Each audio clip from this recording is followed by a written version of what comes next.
name is John Bellah. I'm here today to talk a little bit about embracing performance optimization. You can follow me on Twitter at John Bellah. I'd be happy to answer any questions that you might have.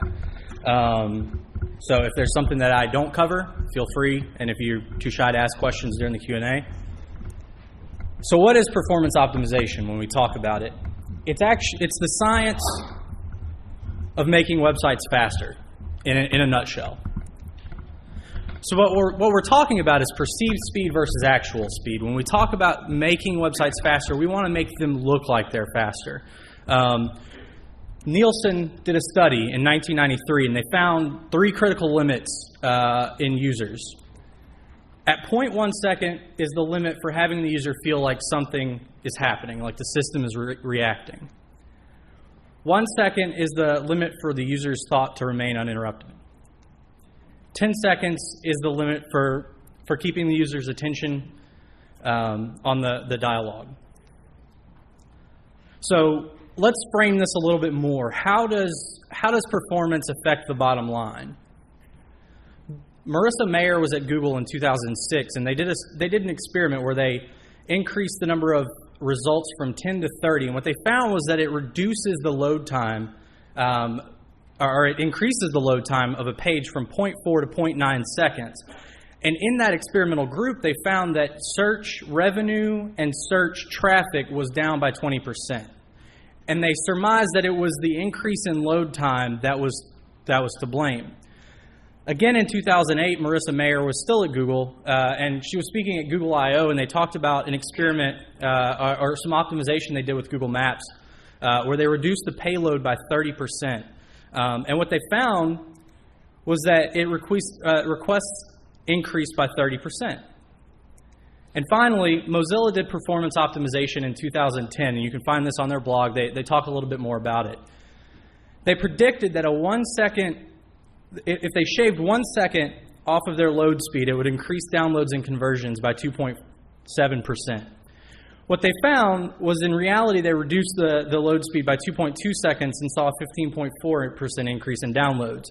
Now, when you frame that a little more and you look with 275,000 daily visitors just on their English landing page, that translated into over 10 million extra downloads per year. And like I said, that's just their English landing page. They hypothesized that if they did this across all of their most popular landing pages, they would have an extra 60 million downloads every year. So performance is extremely important when you're talking about the bottom line. So what is our benchmark? We want to achieve 1 second to render something on the page. Now we're talking about only above the fold, to show the user something. In order to understand that, we need to understand the critical rendering path, which is the path that a user takes from following a link to the first impression to the working experience. This is from a talk that Ilya Grigoric did, and it shows sort of the path, the critical rendering path. And what you see is the network will download the HTML, construct the DOM, and the CSS, and construct the CSS OM. The DOM is the document object model. The CSS OM is the CSS object model.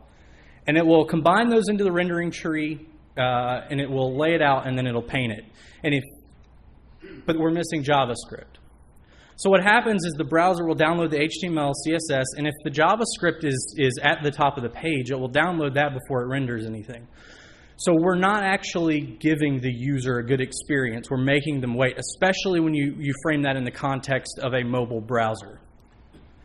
So the overview, how do we achieve this sub-second rendering? Minimize requests and round-trip times, optimize the critical rendering path, leverage browser caching, reduce payload, compress and serve scaled images, maximize parallelization, and prefetch resources. So let's talk about minimizing requests and round-trip times. And sorry if this mic is weird. I can hear myself sometimes and not. So the first thing we want to do is we want to understand that the initial connection from a user to a browser takes a minimum of 3 round trips. The first to resolve the DNS, the second to make the TCP connection, And then the third is for the initial HTTP request. Now, because of the way that TCP estimates connection capacity, it can only send 14 kilobytes of data on the first round trip. So that kind of throws a little bit of a wrench in what we're wanting to do, which is achieve sub-second rendering. So we want to avoid redirects. You lose more than half of that second to browser or to network latency, especially when you're talking about mobile devices again. And you want to concatenate CSS and JavaScript to reduce requests. Some smaller JavaScript libraries take longer to make that HTTP connection and all that than it does to actually download. So you're really bottlenecking yourself, and actually redirects are the number one bottleneck, or round trip times are the number one bottleneck on mobile devices. So this is actually pulled from ESPN. They make 194 requests. The average is 50. 4.8 megabytes transferred. But we look at the waterfall on the right side, and we see the 2.87 seconds is DOM content loaded. And then the load event is fired at 3.42 seconds. So we're seeing something long before they're actually done downloading. So optimizing the critical rendering path. How do we do that?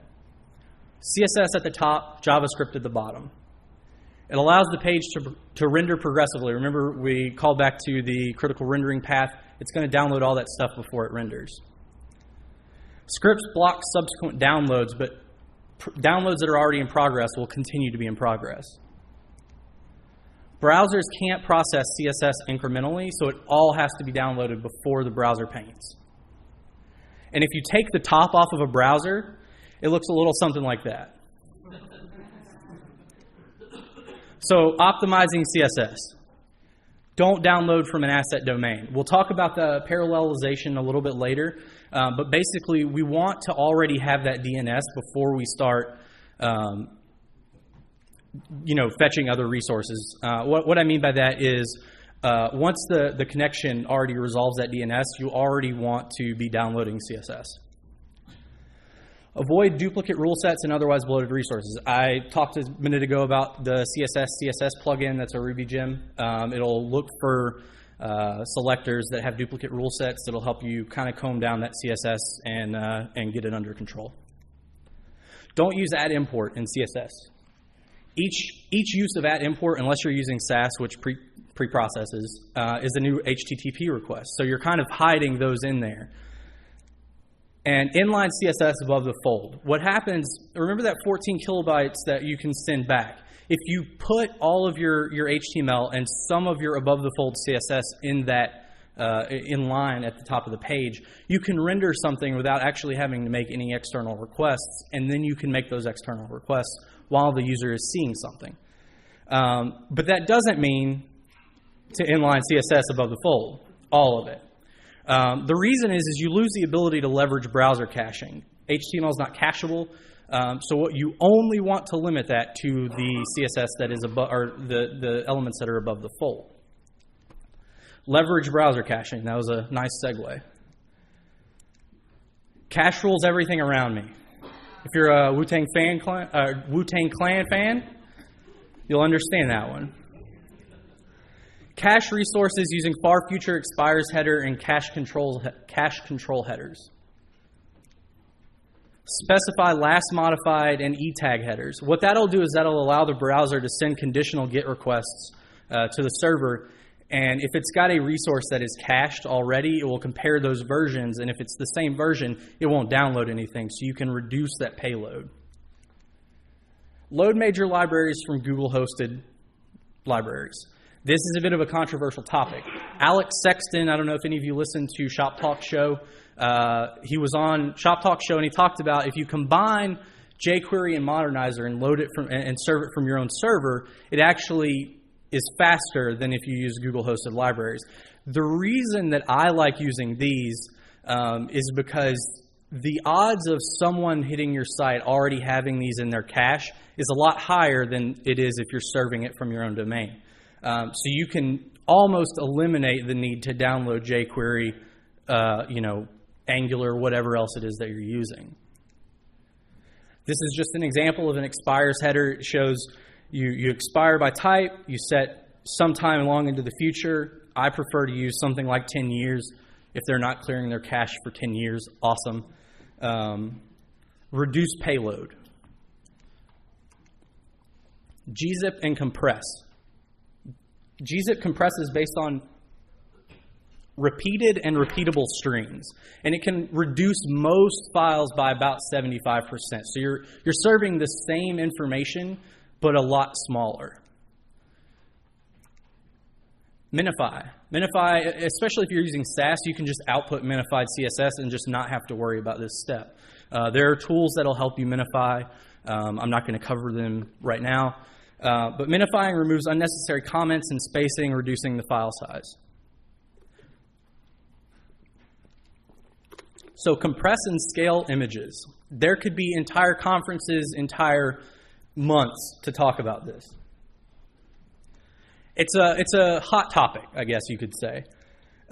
You want to combine as many images into sprites as you possibly can. This goes back to reducing the number of round trips.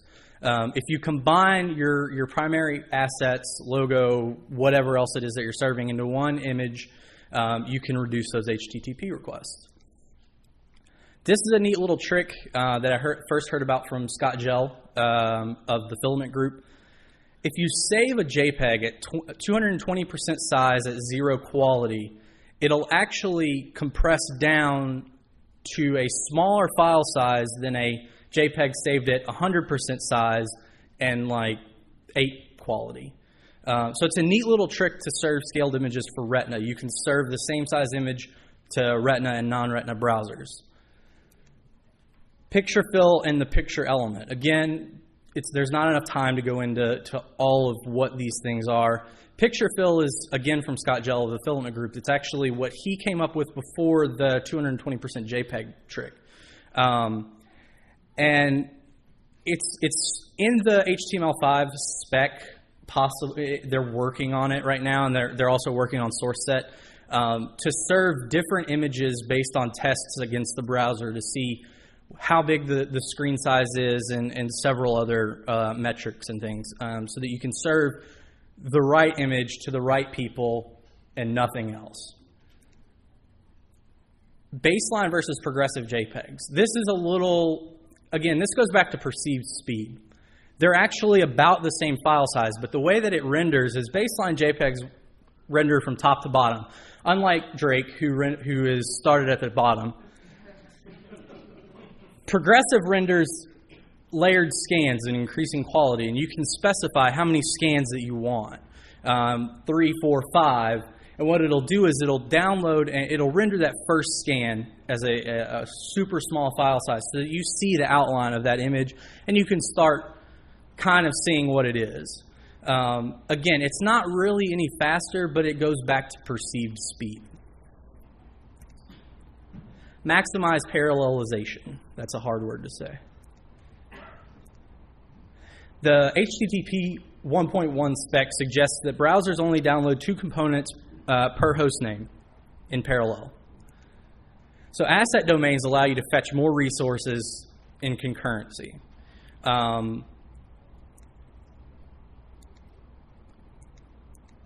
Again, you don't want to serve CSS from an asset domain. You really want to limit that mostly to JavaScript. You can do that with images. Like Facebook, they use their Akamai CDN. Twitter uses the twimg.com domain for their images, things like that. Prefetch resources. This is another sort of debated topic because some people think that it wastes bandwidth, but it's another sort of judgment call that you have to make. What it does is it allows you to tip the browser off that it's going to need to resolve a DNS later on, so it can start fetching that DNS a fraction of a second before it's actually needed. It's just a tag that you put in the header, and it'll you can say, prefetch this DNS, and it'll resolve that. So when it hits that that resource, it already knows where to go, and it saves a fraction of a second. This is something that optimizes for larger sites and things. So how do we test all this stuff? Waterfalls allow you to see a series of actions that occur between a user and your server in order for the user to view a page. So what does a waterfall look like? All these pop culture references. No, this is what a waterfall looks like. And it tells you how long it takes to resolve the DNS, the HTTP request, and how long to download.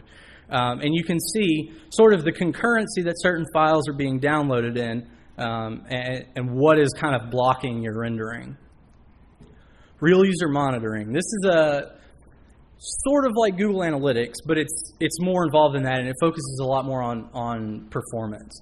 It captures the time spent on the front end, the back end, geographic origin of the request, where it's served from, the browser type and version, and a lot of other performance-related metrics. Page speed insights, why slow, pingdom. Thank y'all so much.